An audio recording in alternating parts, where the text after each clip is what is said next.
How much money do game developers really make? And does it depend on the location you're in? If you're trying to choose where to work, what role to pursue, or whether remote work is worth it, it's important to know what the salary is. So today I'm going to be breaking down dev salaries all around the world by region, by role, whether they're remote, and just to give you a realistic expectation of what you might be walking into. So let's get started. Hello everyone, I am Piers Duplock, producer and video game consultant. I've been in the games industry now for about 15 years and I've worked in a lot of different locations. So I'm currently in Canada. I've been in the UK before and I've seen my variety of wages. So let's talk about that, shall we?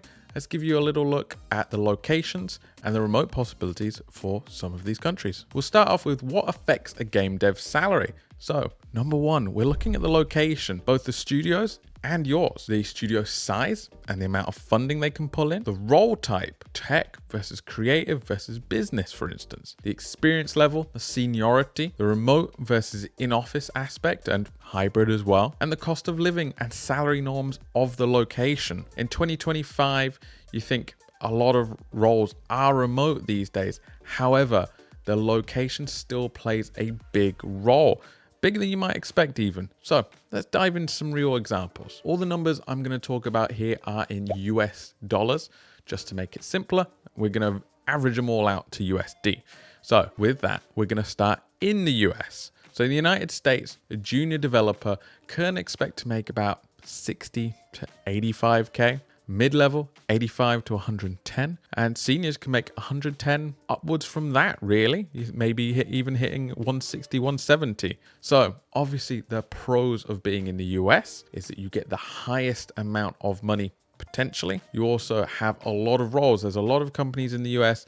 There's a lot of salary going around in the US, so you get a lot of opportunity. However, the cons are there's a high cost of living in the US. There's also a lot of competition in the US, a lot of roles, a lot of people. There's also inconsistent work-life balance. You can be expected to work more hours in the US than you would say in Europe, for instance. Let's look at Canada next, shall we? My current home. And for a junior developer, we are looking at between 50 and 70K. For a mid-level, you're looking at between 70 and 100. And for a senior, you're looking at 100 plus. So it's got still a good amount of money, but not quite as much as the US. So the pros about living here is you've got the public health system and all the public services that you have in Canada. You are expected to work a little less than the US, so you do get a little bit better work-life balance, but that does come with some cons as well. There are higher taxes in Canada compared to the US again, and the industry is kind of segregated into the major cities.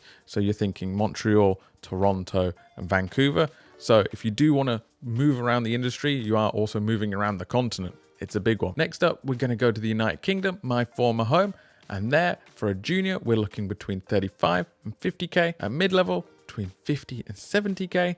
And for a senior, 70K plus. You could even hit 100K in some instances. And in the UK, there is such a large studio presence. Considering the size of the country, it is very small and there are so many studios. It really is great. So you have a lot of decent upward mobility. You can hop around these companies, getting your promotions, getting your pay rises very easily. It's very good. On the con side for the United Kingdom, a lot of the industry is focused in the south of the country, thinking around London and south of that. So you will be kind of focused in that area. It's also quite high taxes in the UK as well. So bear that in mind. Next up, we're going to group some massive gaming hubs together. I'm thinking Germany, I'm thinking Netherlands, I'm thinking Sweden. We're going to call that Western Europe. And for a junior there, you can expect between 35 and 50K, mid-level 55 to 85, and senior 80 to about 120. So a little bit more than the UK, for instance. There's great work-life balance in Europe, and they will take care of you with the social healthcare systems and everything like that. But on the flip side of that, high cost of living is everywhere in Europe right now, and you will be paying quite high taxes as a result. Next up, we're going to be visiting Australia and New Zealand. There, you can expect a junior to make 45 to 60K, mid-level between 60 and 85K, and then a senior 85 to about 120 again. And there's some really strong, stable studios out in Australia, really good lifestyle, really good work-life balance. However, there are a few roles going. Like, there are not many studios. There's some good ones that are stable, but there's not many of them. And if you're thinking of working remotely, there is some time zone barriers. You can't work with Europe very well. You can't work with the US very well. So you are kind of stuck to your time zone there. Next up, let's talk about Eastern Europe. It's up and coming. Junior roles there, you can expect between 10 and 25K. Mid-level, 25 to 40. Senior, 40 to 60-ish. Now, the industry there is growing massively and it's very remote friendly. It's trying to attract top talent via their remote programs. Now, the cons for this, you will obviously be getting lower wages than you will elsewhere, and there's some tax barriers that may prevent you from getting every single cent of that as well. Next up, let's talk about India and Southeast Asia region. There you can expect a junior to get between 5 and 15K, mid-level 15 to 25 maybe, and senior 25 to 40. Obviously, there is a lot of growth in that direction right now. There's lots of outsourcing and there's lots of mobile companies actually doing incredibly well in that region. But of course, with that, you are making lower wages. Even though they have very skilled employees out there, the wages are still quite low. And a quick note on all of these that I've given you there is these are just ballpark numbers based in USD, and obviously everything varies slightly. The exact city you're in, the exact tax structure of the country you're in, the exact job type, obviously all affects these. So let's start talking about role-based differences in pay, shall we? On average, here's how roles rank in pay. So number one, you're going to have your engineers and your technical artists. The most skilled get the most pay. Then you're going to have your designers up next at number 2. Number 3 is your 3D artists and animators. Number 4, your UX and UI designers. Number 5 is your producers. And then you'll tend to have number 6, your writers and your narrative designers. The basic rule of thumb here is the harder the role is to hire for, the more the pay will be. So if you're still starting out, try to target something that maybe not a lot of people work in, so you can find a niche and make some good money out of it. We haven't talked too much about the remote work yet and how that affects your pay. So let's dive straight into that, shall we? Because here's the twist.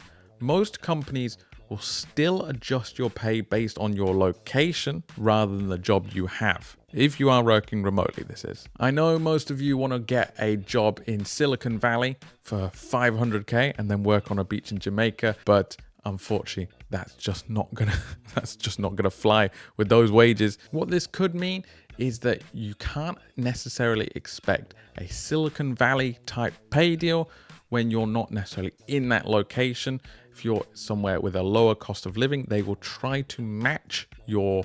What we are seeing now is some companies that do offer remote roles will have bandings depending on your location. So rather than saying, hey, we're from Silicon Valley, we pay X amount for our roles, they'll say, hey, if you're based in, Silicon Valley, we'll pay you X amount. But if you're based in Jamaica, we'll pay you quite a bit less, I imagine. So ultimately, while living in a low-cost region is still an incredibly powerful tool whilst working remotely, it's not necessarily the jackpot that it used to be during the COVID times. You'll need to have clear expectations about the contract terms, about your taxes, about your healthcare, all of that stuff. And speaking about that whole package, let's talk about the hidden costs, the benefits, and the equity situation, because salaries are just part of the offer. Let's talk about all the other stuff.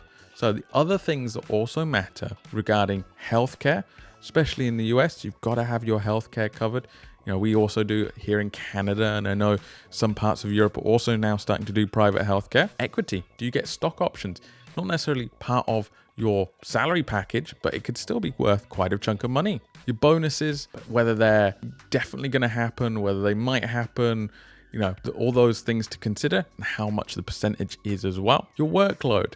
Is your workload going to be conducive to your work-life balance that you want out of this job? And the stability. Is the company going to be around for a long time? Do you want to stay there for a long time? Those kinds of questions as well come into an offer. So a 70K package with a full benefit suite doing 9 to 5 hours with good mentorship might actually be more attractive than a 90K offer, a crunch heavy studio where you don't get healthcare, you don't get lunches, nothing like that. So I'd always advise you to read the whole package and take it all in. So to close things out, the question was, how much can you actually make in the games industry in 2025? And it completely depends on where you live. It depends on what you do and who you work for. But the more you understand the market, the better you can negotiate, the better you plan, and the better you grow your career, the more you'll end up making. If you're looking for any advice on any of those things above, please do let me know down in the comment section. I reply to every single person, so I'll get back to you very shortly. But thank you so much for watching, and I'll catch you in the next one.